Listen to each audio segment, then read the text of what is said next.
This past week, I had a mom approach me who was struggling with her little girl. The little girl wasn't doing anything that a lot of little girls don't do. She was just wild. She was just having fun. She was just creatively challenging her mother. And I remember I told her, okay, I want you to do just this one thing this week, just for the whole week. And then we'll meet again next week.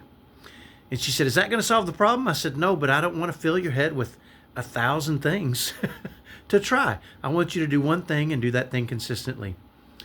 And she was confused, and I said, listen, let me tell you a quick story, and I'll tell you the way I learned this. When I was about 11 years old, I got on a YMCA basketball squad.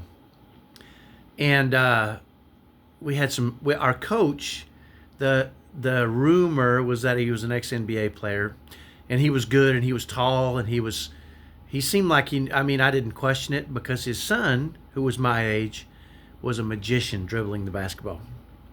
And I remember I wanted to be a real asset on this team, so I went to the coach and I said, hey, what do I got to do to really be a guy that you rely on this team?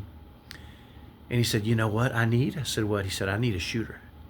I said, all right, I'm your man. He said, so here's what I want you to do this week, just this week.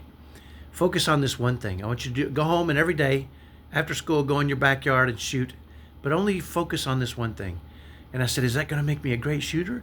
And he said, it's the first thing that is going to make you a great shooter, but after that, we're going to talk about something else. But I want you to return and show me that you've been working on this one thing. And so I did. I went and I worked on one thing. The next week I came back and I got to practice a little early and said, let me see what you've been doing. I showed him. He said, perfect. Now I have one more thing for you. I said, okay. He showed me one more thing. I went home that whole week, practiced on that one thing, came back the following week, and he said, perfect. You're on your way. And by the third or fourth week, I had really started to figure some stuff out. And by the end of the season, he told me that I was the greatest 11-year-old shooter he'd ever seen. Now, he might have been lying. He might have been full of it. But it gave me so much confidence that I became that guy on that team. When his son would dribble all over the place and flip me the ball, my job was one thing: knock the shot down. And I got pretty good at it.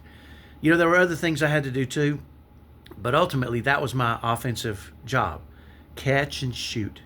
And because I had been practicing one little thing each week, instead of giving me 20 different items that'll make me a better shooter, he started with one thing. So if you're trying to change the way things are going in your home, start with one small thing, focus on it for a week, see what happens. Talk to you later. Bye-bye.